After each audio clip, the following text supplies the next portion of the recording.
জন্য বলছেন কর্মের আগে ভাবো, কর্ম করার পরে তোমার কোনো স্বাতন্ত্র সেখানে থাকবে না, ওটাই তুমি পরতন্ত্র। আমি যেমন যেমন কর্ম পূর্ব জন্মে করেছি, সেই ক্রিয়ামান কর্ম, সঞ্চিত কর্ম যখন প্রারব্ধ হয়ে আমার জীবনে আসে, প্রতিকূল অবস্থা, জরা মৃত্যু ব্যাধি অভিশাপ অশান্তি, সেগুলো আমি খণ্ডাতে পারি না, ওখানে আমি পরতন্ত্র। কর্মফল এড়ানো যাবে? এই জন্য বারবার বলছেন অর্জুন, তুমি কর্ম করো, কিন্তু কর্ম থেকে কোনো ফলের আকাঙ্ক্ষা করো না, কারণ ওই ফলের আকাঙ্ক্ষা করলেও তুমি পাবে না, ওখানে তুমি পরতন্ত্র। কর্ম করাটা তোমার স্বতন্ত্র, কিন্তু কর্ম করার পরে যে ফল, সেই ফল আমিই দেই, এখানে তোমার কিছু করার নাই। কর্মের রহস্যটা বুঝলে আমরা এগিয়ে যেতে পারবো।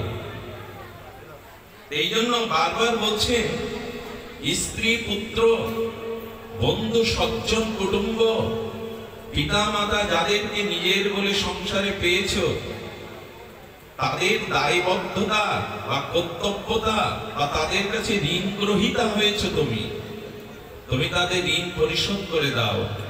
তুমি যতদিন বাঁচো নির্মম হয়ে তাদের প্রতি কর্তব্য করো, কিন্তু তাদের কাছ থেকে কোনো ফলের আশা, সুখের আশা, এটি করতে গেলেই তুমি কর্মচক্রে জড়িয়ে পড়বে। এটাই হলো ভাগবতের ভিত্তি, ভাগবতের সূত্র। সংসার করবার তোমার অধিকার, পিতামাতা সজ্জন কুটুম্ব আত্মীয়র প্রতি নির্মম হয়ে তাদের সেবা করবার, তাদের কর্তব্য করবার অধিকার, কিন্তু তাদের কাছ থেকে কিছু ফলাফল ফলাকাঙ্ক্ষা। আজ মানুষের যত অশান্তি দুঃখ ওইখানায়। পিতামাতা মনের মতো পেলাম না, স্ত্রী মনের মতো পেলাম না, সন্তান মনের মতো না, এটা চাইতে গেছো কেন? তুমি ওদের কাছে ঋণী, তোমার কাছে ওদের যা প্রাপ্তি তুমি তা নিষ্কাম ভাবে ফলা আসক্তি ত্যাগ করে কর্তব্য করে যাও, ফলটা ভগবানই তোমায় দিবেন, অন্যের কাছে চাইতে দিও না। আজ আমাদের সমস্ত অশান্তির মূলে হলো অমুক মনের মতো না, তমুক মনের মতো না, যা চেয়েছিলাম সংসারে তা পাইনি, ভগবান তো আগেই বলে দিয়েছে, এইটা চাইতে গেলে কেন? আর একটা রহস্য হলো, দেখুন আমাদের ক্রিয়ামান কর্ম, মানে এই মুহূর্তে আমার ইন্দ্রিয় দ্বারা যে ক্রিয়া হচ্ছে তাকে বলে ক্রিয়ামান কর্ম, বর্তমান কর্ম। আর এই কর্মটা সম্পন্ন হওয়ার পর এই কর্মটা সঞ্চিত হয়, সঞ্চিত কর্ম। সঞ্চিত কর্মটা যখন শুভাশুভ ফলদানের জন্য সম্মুখে উপস্থিত হয়, তাকে বলে প্রারব্ধ কর্ম। কয় প্রকার বললাম কর্ম? ক্রিয়ামান, সঞ্চিত, প্রারব্ধ। আমাদের বর্তমান জীবনে যা কিছু সুখ দুঃখ আমরা ভোগ করছি, এটা ওই সঞ্চিত কর্মের, ক্রিয়ামান থেকে সঞ্চিত, সঞ্চিত থেকে প্রারব্ধ কর্মের ফলই ভোগ করছি। আচ্ছা, তাই যদি বিধান হয় অতীত জন্মে যে যে কর্ম করেছি, বর্তমান জন্মে আমি সেই কর্ম ভোগ করছি, তাহলে এভাবেই তো জন্ম মৃত্যু চক্রে চলতে থাকবে, উদ্ধার হওয়া সম্ভব নয়। এইভাবে যদি জন্মান্তরীণ কর্মফল ভোগ করি, ভগবান বলছেন না, একটা অপূর্ব সুযোগ আমাদের জন্য দিয়েছে। কথাটি মর্মস্পর্শী কথা, হৃদয়ে নেওয়া চাই। মনুষ্য জন্ম ব্যতীত অন্য যত জন্ম আছে, ইতর প্রাণী, জলচর, উভয়চর, স্থলচর, সেই সব প্রাণীগুলো শুধু তাদের অতীত প্রারব্ধ কর্ম ভোগ করবার জন্যই তারা জগতে আছে, জন্মেছে। বোঝা গেল কি? মানুষ ব্যতীত পৃথিবীতে অন্য যত প্রাণী আছে, তারা পূর্বজন্মকৃত কর্ম ভোগের জন্য ভোগজনি নিয়ে জন্মেছে, ওই ভোগই তাকে করে যেতে হবে। কিন্তু মানুষকে ঈশ্বর একটা পরম সুযোগ দিয়েছেন। তোমার অনন্ত অতীত জন্মের প্রারব্ধ কর্ম তুমি ভোগ করছো, কিন্তু সেই অতীত কর্মফল ভোগ করতে করতে বর্তমান যে সময়টা তুমি পার করছো, এই বর্তমান সময় যদি হরি ভজনে, ভাগবত ভজনে কাজে লাগাতে পারো, তাহলে এই বর্তমান ক্রিয়ামান ভগবত ভজনের দ্বারা তুমি নিজেকে উদ্ধার করতে পারো। পরিষ্কার হলো না? প্রারব্ধ আপনাকে আমাকে ভুগতে হবে, কিন্তু বর্তমান কর্ম, এই কর্ম যদি আমি নিষ্কাম ভাবে লোকহিতার্থে লোককৃতার্থে ঈশ্বরের আত্মসমর্পণার্থে আমি যদি ভজনীয় কর্ম করি, তাহলে এই যে বর্তমান যে নূতন কর্ম করছে আমি ভগবত কর্ম, এর দ্বারা আপনি এই জন্মেই বা এই ক্রিয়ামান বর্তমান ঈশ্বর ভজনের দ্বারা আপনি প্রারব্ধ নাশ করে ভগবত চরণে সমর্পিত হয়ে উদ্ধার হতে পারেন। কেউ যদি বলে অতীত কর্ম ভোগের জন্যই জন্ম, তাহলে মানুষের উদ্ধারের আর কোনো পথ থাকতো? অতীতে যে পাপ করেছি সেই কর্ম ভোগের জন্যই আমার জন্মাতে হয়েছে। কিন্তু নূতন কর্ম করো, সেই নূতন কর্ম হলো যদি ভগবত চরণে সমর্পিত হতে পারো, তাহলে তুমি কল্যাণ এবং নিজের মঙ্গল করতে পারবে। তো আমরা নিজের মঙ্গলের চেষ্টা বর্তমানে করছি তো। কর্মফল যায় আসুক, প্রারব্ধ অনুকূল প্রতিকূল সুখ দুঃখ যায় আসুক আমার জীবনে, বর্তমানটা ভগবত ভজনের দ্বারা নিজের উদ্ধার করার চেষ্টা করতে হবে। এইখানে মানুষ স্বাধীন, এইখানে একমাত্র মনুষ্য জন্মকে একটা সুবর্ণ সুযোগ দিয়েছে। সুযোগ দিলে কি হবে? সুযোগ আমরা কাজে লাগানোর স্পৃহা আমাদের নাই। এক সুরদার মানে জন্মন্ধ, কোন একটা অপরাধের কারণে তাকে কারাগারে পুরেছিল, আইন সংস্থা তাকে কারাগারে দিয়েছে, সে জন্মন্ধ। জেলার অনেক সহৃদয় ছিলেন, বললেন অন্ধটা এর মধ্যে থেকে কি করবে, ওকে মুক্তি দিয়ে দিই। কোর্ট থেকে জামিন নিয়ে বলল, দেখো তোমার জামানত নামা আমি করে দিয়েছি, তুমি চলে যাও।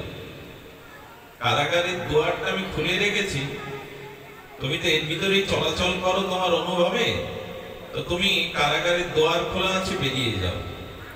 লোকটি সেই কারাগারের প্রাচীরে হাত দিতে দিতে দিতে দিতে দুয়ার খুঁজছে, দুয়ারটা খোলা।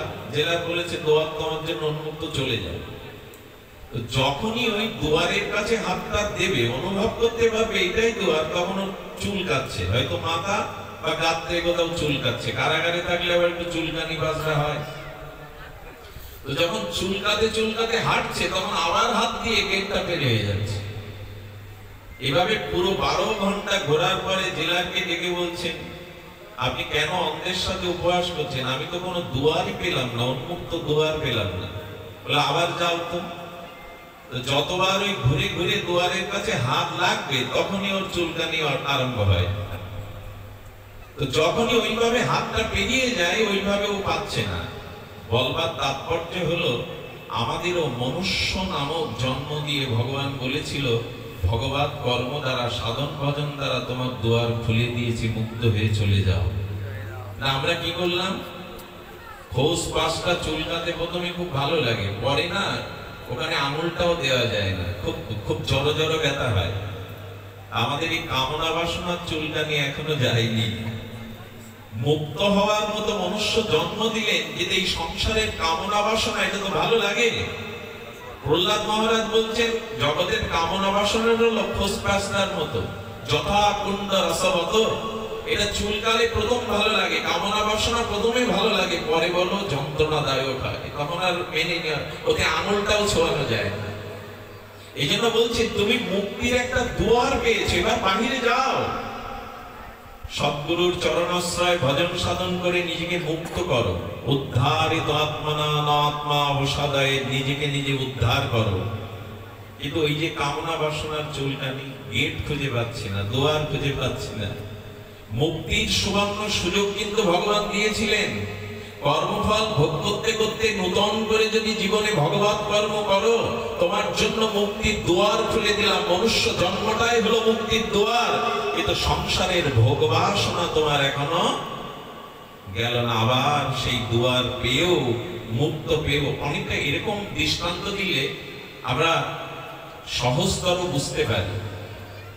একটা পিঞ্জিরার মধ্যে, পিঞ্জিরা মানে খাঁচার মধ্যে বহুদিন একটা পাখি পুষেছেন আপনি। তো সেই পাখিটা কি চানার দানা, একটু দুগ্ধ, একটা অন্ন ছড়িয়ে দেন, 2 বছর পরে যদি মনে হয় পাখিটাকে মুক্ত করে দিই, খাঁচার দুয়ারটা খুলে দিলেন, যা উড়ে যা, উন্মুক্ত আকাশে বনাঞ্চলে স্বাধীনভাবে উড়ে যায়। আচ্ছা, ওই দুয়ার খোলা পেলেও পাখিটা উঠছে না, কেন জানেন?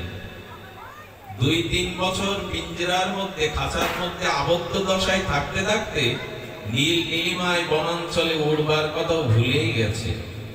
2 বছর খাঁচার ভিতরে আবদ্ধ, তো ওই আবদ্ধ থাকতে থাকতে পাখি যে নীল নীলিমায় উন্মুক্ত আকাশে ওড়ে, এই উন্মুক্ত বা মুক্ত বাতাসে উড়বার মতো চিন্তাটা সে হারিয়ে ফেলেছে। আর একটা কারণে যাচ্ছে না জানেন, দুয়ার খোলা পেয়ে একটু পরে দুধ আসবে, চানা আসবে, ছোলা ভাজা, ওই লোকটাও তো ওই সাথে যুক্ত আছে।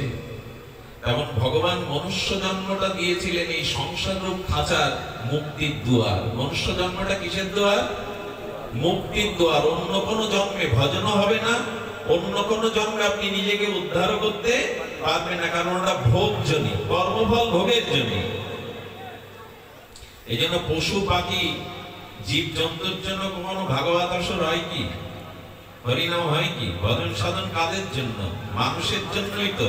কারণ ভজন সাধনের দ্বারা তুমি নিজেকে এই মনুষ্য জন্মরূপ দুয়ার পেয়ে তুমি মুক্ত হতে পারবে, নিজেকে উদ্ধার করতে পারবে। কিন্তু বহু জন্ম এই সংসার কাছায় আবদ্ধ থেকে আর ওই অর্থবিত্ত লোভ লালসা রূপ একটু দুধ, একটু চানা ভাজা, এই লোভে আমি উন্মুক্ত দুয়ার পেলেও উড়ে গেলাম না। আমার দশাও তাই।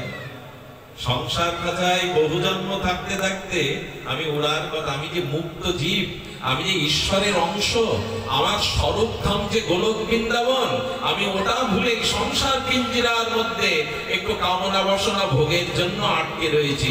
উন্মুক্ত দুয়ার পেলেও উড়ে যাওয়ার ভাবনাটা আমার মধ্যে না। এখন উঠতে হবে। খাঁচায় আবদ্ধ থাকবার জন্য আমাদের এই জন্ম নয়। এই জন্য বললেন তোমাকে কি করতে হবে না, তোমাকে প্রথমত ভক্ত সঙ্গ করতে হবে, সাধু সঙ্গ, ভাগবত কথা আর হরিনামকে আশ্রয় করতে হবে। কলিহত জীবের সদ্গুরুর কৃপা প্রয়োজন, পরম্পরা ধারায় সদ্গুরুর কৃপা, সেই সদ্গুরুর কৃপার দ্বারা আপনাকে নিজে উদ্ধার হওয়ার দরকার। আচ্ছা, উদ্ধার পরে হবে, মানুষ তাকে শান্তি চায়, চান কিনা? আচ্ছা, সকালবেলা উঠে আপনি চোখ খোলবার আগে নিজের কাছে একটা প্রশ্ন করবেন তো, আজকে সারাদিন আপনি দুঃখীরাম হতে চান না সুখীরাম? উত্তর কি আসবে নিজের কাছে প্রশ্ন করলে? আজকের দিনটা আমার সুখে কাটুক না দুঃখে কাটুক? আচ্ছা, চাইবে তো সবাই আমি সুখীরাম হই, আজকের দিনটা অন্তত আমি সুখীরাম হই। কিন্তু এটা আমি যখন চাইছি, এটা আমি যে চাইছি তা পেতে গেলে কি করতে হবে? দেখুন, প্রথমত আপনি আজকের দিনটা অন্তত যদি সুখীরাম হতে চান, আপনার কর্মফলে যায় তাক, আপনি দুটো জিনিস পালন করুন। এক, আপনার মনকে সর্বদা প্রসন্ন রাখুন, আর এই সুখীরাম হতে গেলে আজকের দিনে ক্রোধটাকে একটু সংবরণ করুন। সারাদিন ক্রোধের অনেক কারণ থাকতেও যদি আপনি হাসি মুখে থাকতে পারেন, প্রসন্ন থাকতে পারেন, আমি লিখে দিতে পারি আজকের দিন আপনার জন্য সুখীরাম হয়ে যাবেন, দুঃখীরাম আপনি হবেন না। নিজেকে প্রসন্ন রাখুন। আর নিজেকে প্রসন্ন রাখার আমরা পারি না, কেন জানেন? আজকের দিনে আমরা অন্যের সুখ থেকে যতটা হৃদয়ে আমাদের দুঃখ হয়, নিজের দুঃখ আমাকে অত দুঃখ দেয় না। আমার মনে পড়ে দিল্লিতে এক শিল্পপতি ছিলেন, তার স্ত্রী ছিল পরমা সুন্দরী। স্ত্রীর জন্য 40 লাখ টাকার প্রাইভেট কার দিয়েছেন, ব্যাংকে প্রায় 1 কোটি টাকা রেখেছেন। 10 লাখ তুললেও স্বামীকে জবাবদিহি করতে হবে, সোনা দানা অলংকারে মোড়ানো, আর দিল্লিতেই তার অট্টালিকা বাড়ি। কিন্তু তিনি পরম মানসিক যন্ত্রণায় ভুগছেন এই কারণে তার যিনি যা বলে কিনা, তার যিনি যা সম্পর্কে হন, তিনি এর থেকে বিলাসবহুল জীবনযাপন করেন এবং এর থেকে বেশি ধনী। যেমন 1 কোটি টাকার গাড়ি চড়েন, তার ফ্ল্যাট বাড়িটা এর থেকে বড়, তার স্বামীরা আরো বড়। এই যন্ত্রণায় উনি মানসিক শান্তি পাচ্ছেন না। তো উনি যখন ঘরে ঢোকেন, ওই যন্ত্রণায় অনেকে দাঁড়িয়ে বেড়ায়, মানসিক অস্বস্তিতে রাখে। উনি যখন ঘরে ঢোকেন তখন 5,000 টাকার ওনার বাড়ির কাজের যে মহিলা, ও হাওয়ায় ওড়ে আর গান গায়, হিন্দি গান গায়, হাওয়ায় ওড়ে আর সবসময় নাচা গাওয়া খাওয়া। ওর আনন্দ থেকে মালকিনের বড় আমিও মালকিন, আমি চলে পড়ে মরছি, ও আমার চাকরানি, ওর এত আনন্দ, ওর এত গান, ওর এত উচ্ছ্বাস কেন? একদিন ওর সামনে উড়ে উড়ে নেচে নেচে গান গাইছে, ঘরের কাজ করছে আর কি উন্মুক্ত আনন্দ। ওর জ্বালাটা আরো বেড়ে গেছে। এই তোর এত সুখ কেন, তোর মনে এত ফুর্তি কেন? বলে আপনার জন্য। বলে আমার জন্য মানে? বলে আপনার জন্যই, আপনার জন্যই আমার আনন্দ হলো এই, আমি আপনার সাথে নিজেকে তুলনা কখনো করি না। আমি যে স্তরে, ওই স্তরের ভাবনা নিয়েই থাকি। আপনার সাথে আমিও নারী, আমিও নারী, কিন্তু আপনার সাথে কখনো আমি নিজের তুলনা করি না। এই জন্য আপনার জন্যই আমি সুখী। বোঝা যায় কথাটা?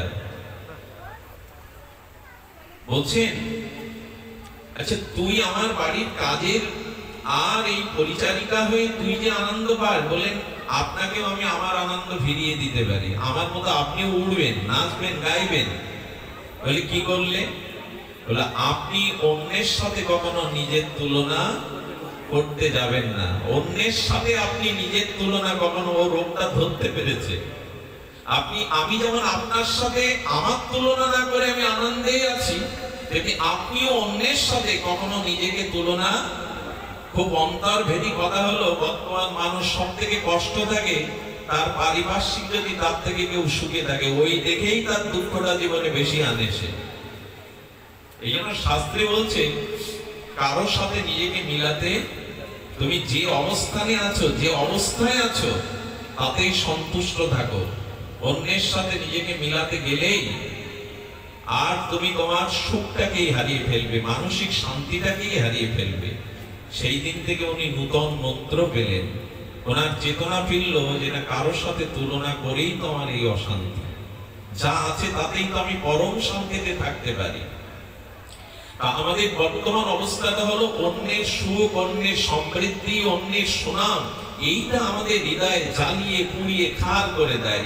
অন্যের সাথে নিজেকে মাপতে গেলেই আপনি শান্তি পরাহত, আপনার জীবনে শান্তি আসবে না। এই জন্য বলছেন অন্যের সাথে নিজেকে মিলালে আবার শান্তি পাবেন।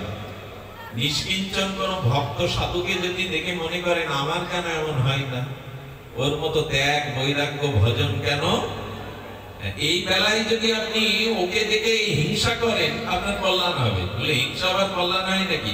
বলে সাধুকে দেখে হিংসা করুন, ওর মতো ত্যাগ বৈরাগ্য কেন আমার হয় না, ওর মতো ভজন কেন আমি করতে পারি না। এই বেলায় কিন্তু আপনি যদি হিংসা করেন, হিংসা আপনাকে উন্নতি করবে, হিংসা আপনাকে অবশ্যই উন্নতির শিখরে নিয়ে যাবে। এই জন্য দয়া করে ভজনে আসুন। মূল বক্তব্য হলো ভগবানের ভজনে আসতে হবে। কলম ভাগবত নাম যশ, এই দেখুন শান্তির উপায়, মুক্তির উপায়, আত্মকল্যাণের উপায়। বলছেন কলম ভাগবত নাম যশ পুংসং প্রজয়তে। এটা অপূর্ব বলেছেন শ্লোকটি। জননী পুত্রানি তেন পিতৃনাস্ত ধুরন্ধর। আহা, বলছেন পাপময় কলিযুগে, কি বলেছেন যুগটা? পাপময় কলিযুগ। শুধু যৌন, অন্ন আর আত্মসুখের জন্য জগৎটা এখন ভাসছে। সুখদেব বলেছিলেন, যদিও কথাটা ব্যাসাসনে বলতে জিহ্বায় বাদে, বর্তমান সিংহভাগ মানুষের একটাই লক্ষ্য, কি করে জিহ্বায় ভালো আস্বাদন করব। যৌন এবং অন্নই হলো বর্তমান পাপময় কলিযুগের একমাত্র লক্ষ্য। কি করে ভোগ করব আর কি করে জিহ্বার লালসা মেটাবো। এই জন্য বলছেন পাপময় কলিযুগে একমাত্র উপায় হলো হরি নাম আর হরি কথা। হরি কথাকে যদি ভালোবাসতে পারো, হরি নামকে যদি ভালোবাসতে পারো, ভগবতাং নাম যস্য পুংসং প্রজয়তে।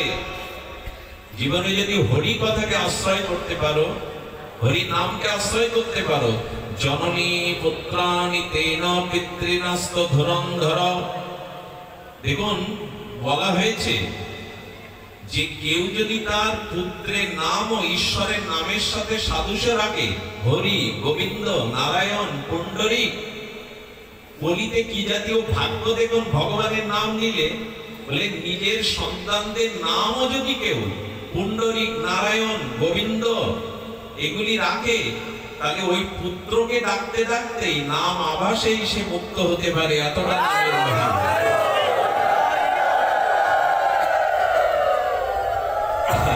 এটা দৃষ্টান্ত মনে হয় আপনাদের সকলের জানা, অজামিল। আরে নারায়ণ নামের পুত্রকে ডেকে সে বৈকুণ্ঠ পেয়ে গেল। নামটা যদি নারায়ণ না রাখতো না, বৈকুণ্ঠ পাওয়ার সম্ভাবনা ছিল? এখানে নাম মহিমায় কি জাতীয় মহিমা বলা হলো দেখুন। যদি কেউ পুত্র কন্যার নামও ভগবানের নামের সাথে সাদৃশ্য, এটা রাখা উচিত ছিল আমাদের। এখন তো সিরিয়াল থেকেই নাম রাখা হয়, ইন্ডিয়ান সিরিয়াল ভিত্তিকই নাম রাখা হয়, বা উপন্যাস পড়ে সিনেমা থেকে ছোট ছোট নাম, খুব 2 অক্ষরের হবে, খুব ছোট ছোট নাম। কিন্তু নামকরণটা আমাদের সংস্কার। জন্মের পরে তার রাশি অনুযায়ী আদ্য অক্ষর দিয়ে শ্রীগুরু আচার্য বৈষ্ণবের কাছেই সন্তানের নামকরণ করতে হবে। তাহলে ওই নামের ভিতরে তার ভবিষ্যৎকালের কল্যাণ আশীর্বাদ লুকিয়ে আছে। এই জন্য যদি এই যুগে কেউ পুত্র কন্যার নামও আর ভগবানের নামের সাথে সাদৃশ্য রাখে, তো পুত্র কন্যাকে তো পিতামাতা বারবার ডাকতে থাকে ওই নামে, এটাও তার আত্মকল্যাণের কারণ হয়ে যেতে পারে। এতটা মঙ্গলময় হরিনাম কলিযুগে। কিন্তু আজ নাম রাখতে রাখতে বাঙালিত্বও ছাড়িয়ে গেছে। শাস্ত্রের কথা বাদ দিন, বাঙালির যে নাম, আজকে বিদেশিদের নামেই আমরা নাম রাখি, টম, ডেভিড, এই তো। আপনি বাঙালিত্বও ভুলে যাচ্ছেন। কি আর বলবো, বাঙালি কৃষ্টি সংস্কৃতি আজ প্রায় লুপ্ত। মহাপ্রভু এসেছিলেন এই বাংলায়, বাঙালির হিয়া অনিয়মতিয়া নিমাই ধরেছে কায়া। সেই বাংলাকেও এখন রাখতে চাইছি না। একটু ইংলিশ মিডিয়ামে পড়লেই কি শেখায় জানেন? ড্যাড, বাবা শব্দটা কিছুদিন পরে শুনতে পাবেন না। যারা একটু ইংলিশ মিডিয়ামে ছেলে মেয়ে পাঠান, ও বাড়ি এসে মম আর ড্যাড বলবে। আমি মাঝে মাঝে হাসি। ধরেন ওই ইংলিশ মিডিয়ামে ভর্তি হয়ে বড় ইঞ্জিনিয়ার ডাক্তার হয়েছে, বাবা গ্রামে মারা গেছে, ছেলে এসে কি বলে কাঁদতে জানেন? বাবার পাশে, ড্যাড তুমি কোথায় গেলে? ড্যাড এই দিন শোনার অপেক্ষা। মম তুমি কোথায় গেলে? পৃথিবীতে মা শব্দের উপরে কোন পবিত্র মধুর শব্দ পৃথিবীর কোন ভাষার মধ্যে, অভিধানের মধ্যে নাই। মা শব্দের ভিতরে এমন একটা কল্যাণকারী মমতা, এমন একটা পরম আশীর্বাদ আছে, পৃথিবীর কোনায় মম আর কোথায় মা। এরপর হয়তো ওই ইংলিশ শিক্ষায় শিক্ষিত হয়ে পাশ্চাত্য শিক্ষায় মম তুমি কোথায় গেলে, সেদিন হয়তো দূরে দাঁড়িয়ে কোনো বাঙালি হাসবে, জ্ঞানী হাসবে, যে বাবাকে ড্যাড আর মাকে মম বলা হচ্ছে। আচ্ছা, আমাদের ডাকগুলো দেখুন, কাকিমা, জেঠিমা, ঠাকুমা, সবার পেছনে কি দেওয়া আছে? মা। মাটা বললেই কাম জয় হয়, মাটা বললেই চিত্ত পবিত্র হয়। এটা এখন কাকিমাকে হয়েছে আন্টি। আন্টি কোথায় আর কাকিমা কোথায়? শব্দগুলো এখন বাচ্চাদের শেখাবেন না। আরো একটা দুর্দশা দেখি, আমরা এখনো বাড়ি থেকে বেরোতে গেলে আমাদের মা কাকিমারা শ্রী দুর্গা শ্রী দুর্গা বলে কিনা, এটা বলতো কিনা? এই দুর্গা নামটি নিলেই ওই হইং রিং শ্রীং দুর্গাই নব, তার সমস্ত দুর্গতি থেকে সে রক্ষা কবচ পেয়ে যায়। প্রণাম বাদ দিন, আগেকার দিনে বেরোতে গেলে এরকম মায়েরা পেছন থেকে বলতো শ্রী দুর্গা শ্রী দুর্গা, শিখিয়ে দিত মায়েরা বাম পা, বাবারা ডান পা দিয়ে 3 বার দুর্গা দুর্গা বলো, ভগবানের নাম নাও। এটা এখন সেখানে টাটা বাই বাই এসে গেছে। এইটার ওইটা এক হলো মা, শ্রী দুর্গা এই বলা আর টাটা বাই বাই। আচ্ছা, পথে দেখা হলে হিন্দুরা এটা বলতে শুরু করবে। যে সংস্কৃতি চালু হয়েছে, পথে যেতে গেলে আগে বলতে জয় রাধে, অনেকেই বলে জয় কৃষ্ণ, কিন্তু আগের ফিরে যান নমস্কার দাদা, নমস্কার, নমস্তে। এখন তো হ্যালো হাই এসে গেছে। কোথায় নমস্তে নমস্কার, হ্যালো হাই, হাই হয়ে গেছে, সব হাই হাই হচ্ছে। এই জন্য আপনি শাস্ত্র না মানুন, আপনি যে বাঙালি, আপনার সেই বাঙালি কৃষ্টিটা অন্তত মানুন। শুধু ভক্তগণ, বাঙালি কৃষ্টির মধ্যে অনেক কিছুই, যে মায়েরা সকালে স্নান করে জুতো না পায়ে দিয়ে রান্না করে, ওই রান্নার বস্তুর মধ্যে শুদ্ধতা পবিত্রতা তার ঘর সংসারের ছেলে মেয়ের ভিতরে একটা আলাদা শুদ্ধতা এনে দেয়। যে মা স্নান না করে পায়ে জুতো দিয়ে অন্ন রান্না করে, ওই অন্নের দ্বারা তার সংসারে আদিব্যাধি যন্ত্রণা অশান্তি বুঝবেই না। ভাগবত ধর্ম বললেন রান্নাঘরেই মায়েদের হাতেই তার পুত্র কন্যা সন্তানদের আগামী ভবিষ্যতের সুস্বাস্থ্যতা কামনা করে। ফিরে আসুন এই পাশ্চাত্য কালচার থেকে, এই অভিশাপ থেকে ফিরে আসুন, অন্তত বাঙালিত্ব চলে আসুন।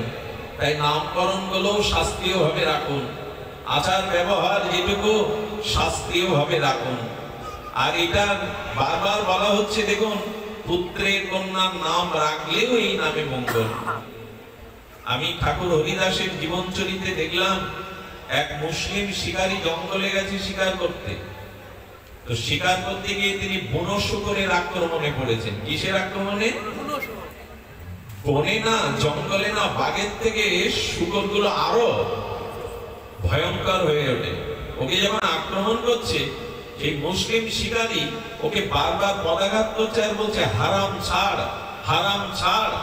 কারণ শুকর মুসলিম ভাইদের কাছে হারাম, ওইটা বলছে আর ওকে পদাঘাত করছে, হারাম ছাড়। তিনবার বলাতে শুকরটি মাথা নিচু করে ওকে মুক্ত করে চলে গেল। উনি বিস্ময় প্রকাশ করে সামনে একজন তপস্বী আর ভজনানন্দী মহাপুরুষকে দেখে বলছেন, আচ্ছা শুকরটিকে আমি হারাম হারাম বললে আমাকে ছেড়ে চলে গেল কেন, আমার জীবন দিল কেন? সেই তপস্বী তখন এসে বললেন, তুমি ওই শব্দটা আবার বলো। বলে হারাম। হারাম মানে ওদের কাছে যেটা অবৈধ। বলে দেখো, আমি যদি একটু ভাগ করে বলি, হা মানে আরতি আর রাম মানে ভগবানেরই নাম তুমি উচ্চারণ করেছো, হা রাম। এই ভগবানের নাম উচ্চারণ হয়, ও তোমাকে মুক্তি দিয়ে গেল। তুমি যতই অশ্রদ্ধা ভরে ভগবানের নাম নাও, সেই নামে একটা আত্মকল্যাণ তোমার হবেই হবে, সেই নামে তোমার আত্মকল্যাণ হবেই হবে। হেলায় শ্রদ্ধায় অবহেলায় যেভাবে হোক, ভগবানের নাম উচ্চারণ হলেই আপনার কল্যাণ। কেউ যদি দিনের একবার রামনগর বলে, তো রামনগরের মধ্যে রাম শব্দটার অক্ষর আছে, রাম নগর বলে, ওতেও তোমার আত্মকল্যাণ হবে, জেনে বলো আর না জেনে বলো। অগ্নিতে আপনি জেনে হাত দিন না জেনে হাত দিন, অগ্নি ক্রিয়া করবে। হরিদাস ঠাকুরকে মহাপ্রভু বলছেন, আচ্ছা হরিদাস, এই যে স্থাবর জঙ্গম গাছগাছালি গুলো কি করে হরিনাম উদ্ধার হবে? হরিদাস বললেন, প্রভু ঝাড়গঞ্জে তুমি যখন হরে কৃষ্ণ বলছো, তখন জঙ্গলের ভিতরে ওই হরে কৃষ্ণ ধ্বনি, প্রেম ধ্বনি, নাম ধ্বনিটা গাছের গায়ে লেগে কি হচ্ছে, শব্দ তরঙ্গে আবার ফিরে আসছে। দেখবেন জঙ্গলের মধ্যে দাঁড়িয়ে হরে কৃষ্ণ কৃষ্ণ কৃষ্ণ কৃষ্ণ, দেখবেন আবার শব্দটা বিপরীতে ফিরে আসবে, বিপরীতে চলে আসবে। তার মানে হরিদাস বোঝাচ্ছে, হরে কৃষ্ণ বললে গাছের গায়ে ওটা গাছ গ্রহণ করলো, আর গাছ গ্রহণ করে আবার প্রতিধ্বনিতে তোমার কাছে ফিরিয়ে গেল। এতেই ওদের উদ্ধার, এতেই ওদের কল্যাণ। দেখুন, এই জন্য বলছে দুর্লভ ভাগবত নাম কলিতে যাহার, কি বলেছে নাম? দুর্লভ। দুর্লভ ভাগবত নাম কলিতে যাহার, রুদ্র ব্রহ্মা পদ হইতে উৎকৃষ্ট তাহার। এই কথা কি আমার জিহ্বা বাচ্চা উচ্চারণ করতে? আরে বলছেন দুর্লভ ভাগবত নাম কলিতে যার উপরে আছে, তিনি ব্রহ্মারও থেকে শ্রেষ্ঠ পদ পেয়ে যাবেন। কারণ হরিনামের দ্বারা জীব গোলক বৃন্দাবনে পৌঁছাতে পারে, অনেক সময় সেটা ব্রহ্মার পদের থেকে আরো উপরে।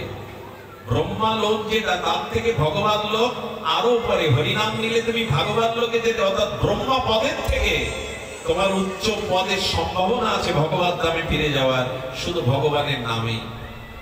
যস্য ভগবতাং চিহ্ন দৃশ্যতে তো হরিমনে, গিয়তেশ্চ কলৌ দোষ জ্ঞাতে নাস্তি সংশয়।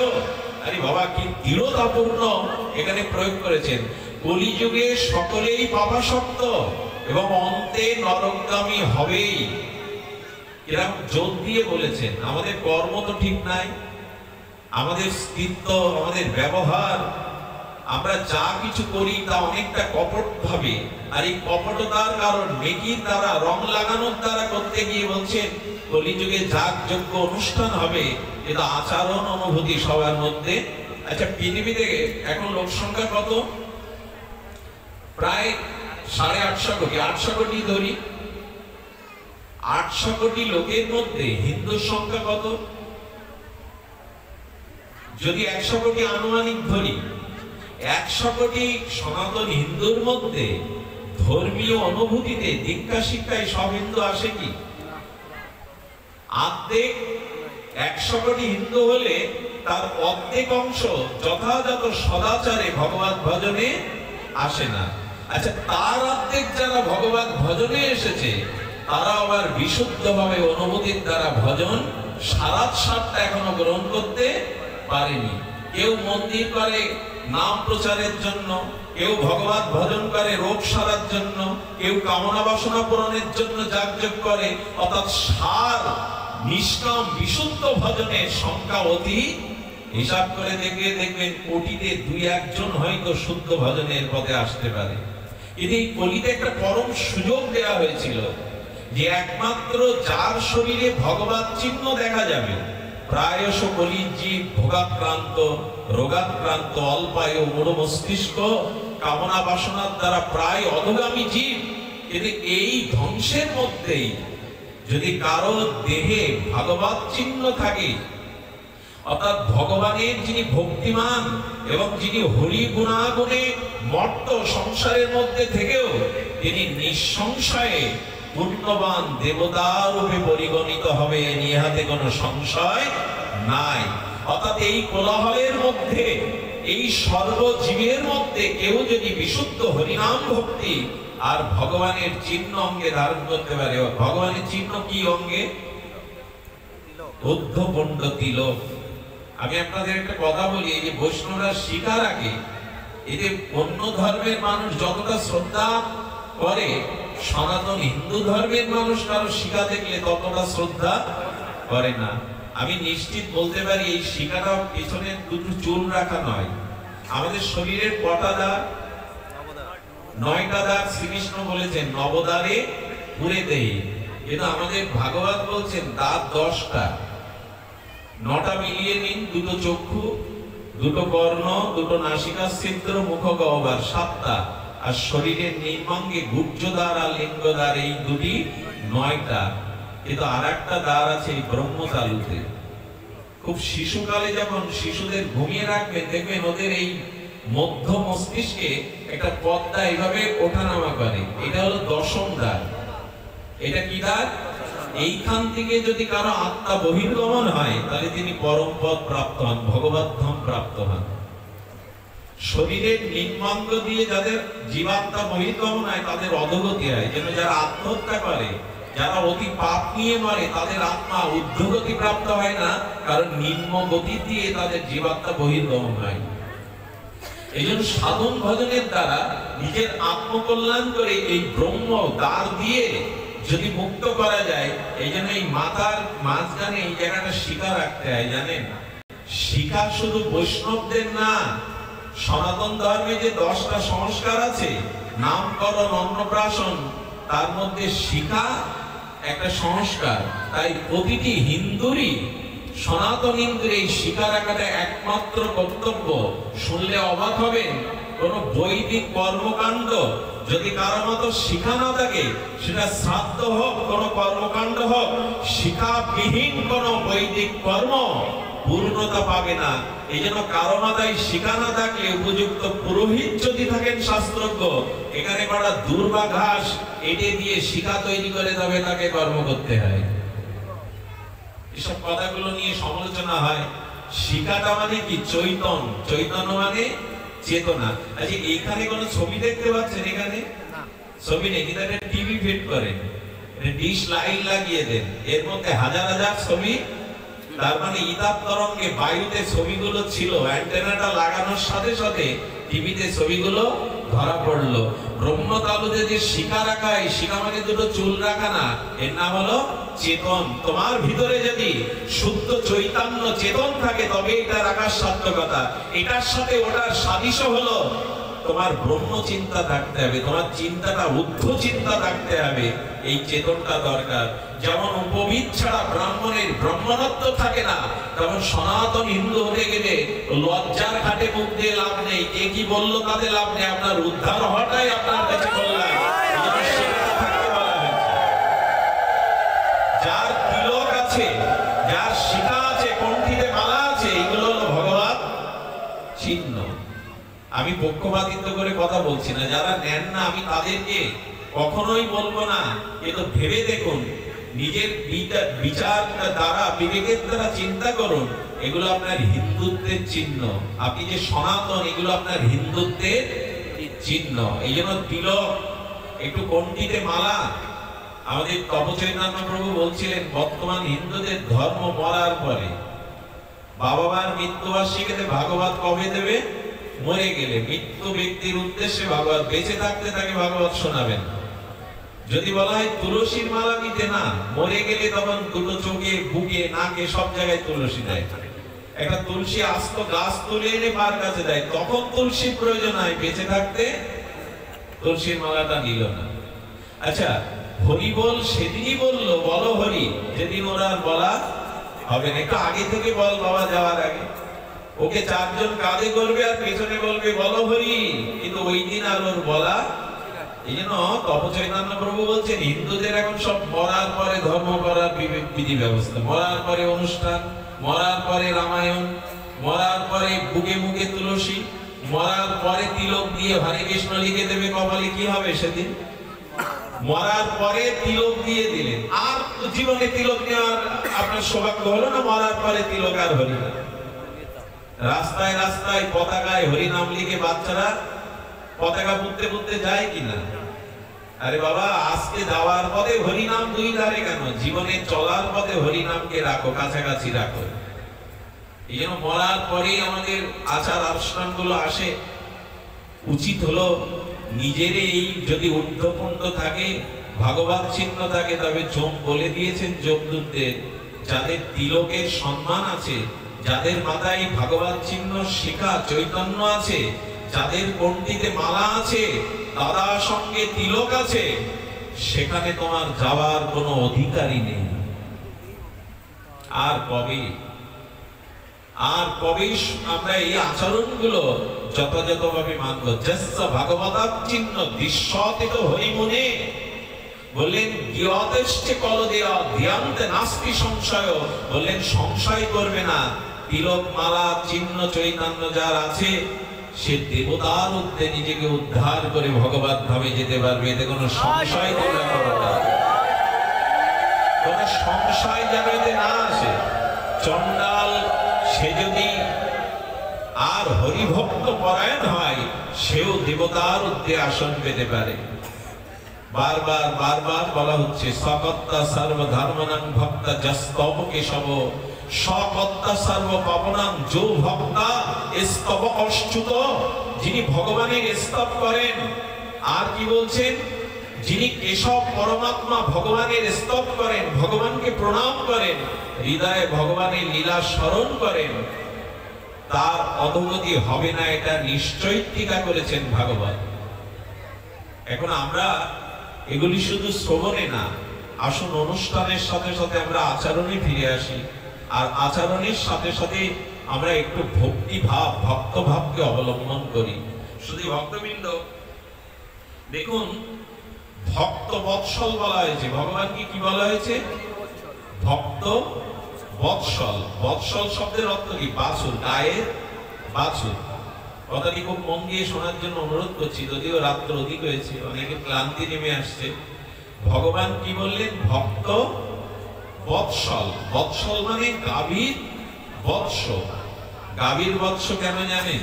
বৎসল শব্দের অর্থ হলো, ভগবান বললেন যে দেখো, দেখবেন একটা গাভীর বাছুর যখন মার গাভীর গর্ভ থেকে প্রসব হয়, সে গাভী মা কি করে? সুখে যদি দেখেও মরা হয়েছে গর্ভে, তখন আর গা চেটে ওকে দাঁড় করাবার চেষ্টা করে তো। এবং ওই গাভীর মায়ের বাটে তার বৎসের জন্য যে দুধগুলো শক্ত হয়ে আটকে যায়, দুধ আর ক্ষরণ হয় না। বললেন যদি মনুষ্য জন্ম নিয়ে ভূমিষ্ঠ হয়ে থাকো আর এখানে যদি শুদ্ধ ভগবত ভজন না গ্রহণ করো, তবে ভজনহীন ব্যক্তি মৃত প্রায় না, সে মৃতই। যিনি ভগবত ভজন করেন না, নিজের উদ্ধারের চেষ্টা করেন না, যার ভিতরে আত্মজ্ঞান নেই, তিনি জীবন্তে মরা। ন লভতে জীবন্তে মৃতম। কারা জীবন্তে মরা? কি অদ্ভুতপূর্ব কথা এখানে সংযোজন করেছে। কারা জীবন্তে মরা? বলছেন যে ন লভন্তে ঈশম, ন লভন্তে ঈশম।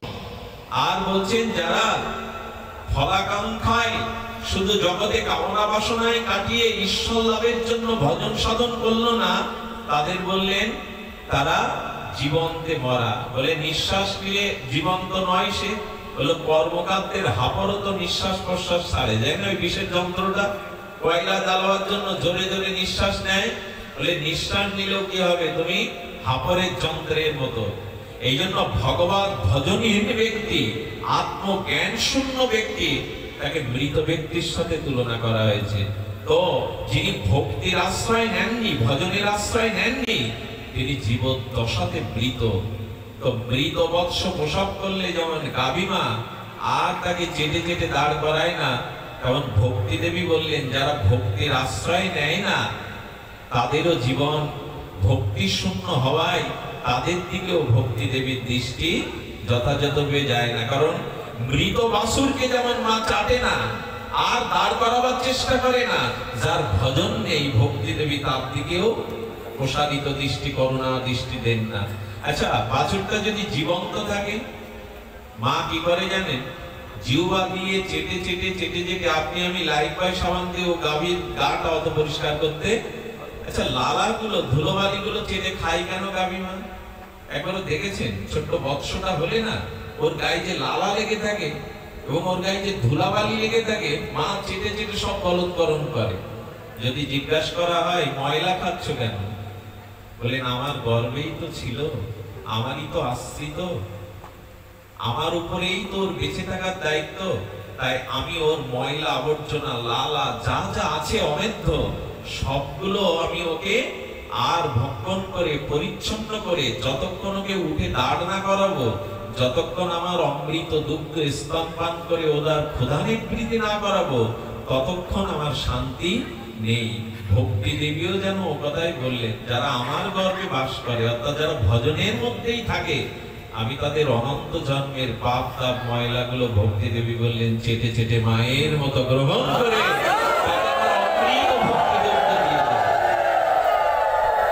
গাভীমা যেমন ময়লাটা নিজে ভক্ষণ করে তাকে শুদ্ধ করে দেয়, অমৃত গাভীর দুগ্ধ পান করিয়ে তাকে সজীব করে দেবেন। ভক্তি দেবীও বললেন যদি আমার আশ্রিত হও, আমার এই ভজনের গর্ভেই বাস করো, আমি নিশ্চিতভাবে তোমার অনন্ত জন্মের পাপ ময়লা ওগুলো আমি গ্রহণ করে তোমাকে শুদ্ধ করে আমি অমৃত দান করব। কত বড় ভরসার কথা বলুন তো। আচ্ছা, গাই যেখানে সেখানে বাছুর, না বাছুর যেখানে সেখানে গাই? এক ব্যক্তি গাভী কিনেছে, গোয়ালে তুলতে পারছে না গাভী মাকে। এখন এক জ্ঞানী ব্যক্তি বলছে বাছুরটা কোলে করে সামনে গেলেই তো হয়, গাভী ছুটবে বাছুরের পেছনে। তার মানে যেখানে ভগবান সেখানে ভক্ত নাও থাকতে পারেন, কিন্তু যেখানে ভক্ত সেখানে ভগবানকে গায়ের মতো পিছু পিছু ছুটতেই হবে, সেখানে ছুটতেই হবে। এই জন্য ভগবান হলো ভক্ত বৎসল। আচ্ছা দেখুন, যোগীদের হৃদয়ে থাকে না, কি বললেন, কি বলেছেন শ্লোকটা? যোগীনাং হৃদয়ং ন চ মদ্ভক্ত যত্র গায়ন্তি তত্র তিষ্ঠামি নারদ। এই কথাটা বড় মার্মিক শব্দ। নারদকে বলছেন আমি যে নাহং তৃষ্ণামি বৈকুণ্ঠে, আমি যে সর্বদা বৈকুণ্ঠ থাকবো এমন যোগীদের হৃদয়ে আমি সর্বদা যে থাকবো এমন কথা নাই। এই কলিযুগে আমার ভক্তগণ মিলিত হয়ে যেখানে আমার গুণকীর্তন করবে সেখানে আমাকে পাবেই পাবে, কারণ ওই বাছুরটা যেখানে গাবি মা ছুটে ছুটে সেখানে যাবে। তা আমাদের ভয় কি গো? আচ্ছা, পাপের ভয় তো, স্খলনের ভয় তো? একবার ভজন গ্রহণ করুন, একবার ভক্তি দেবীর আশ্রয় গ্রহণ করুন। ধর্ম ভগবত ধর্মপি কীর্ত ভক্ত অচ্যুত পাপং ভবতি ধর্মপি ভগবত ভক্ত কিত হরে। এসব শ্লোকগুলো মানে বাঁধিয়ে রাখার মতো। বললেন সদা ব্রহ্মহত্যা যদি ভক্তের ঘটায়, তবু শুদ্ধ থাকে তারা বাধা না জন্মায়।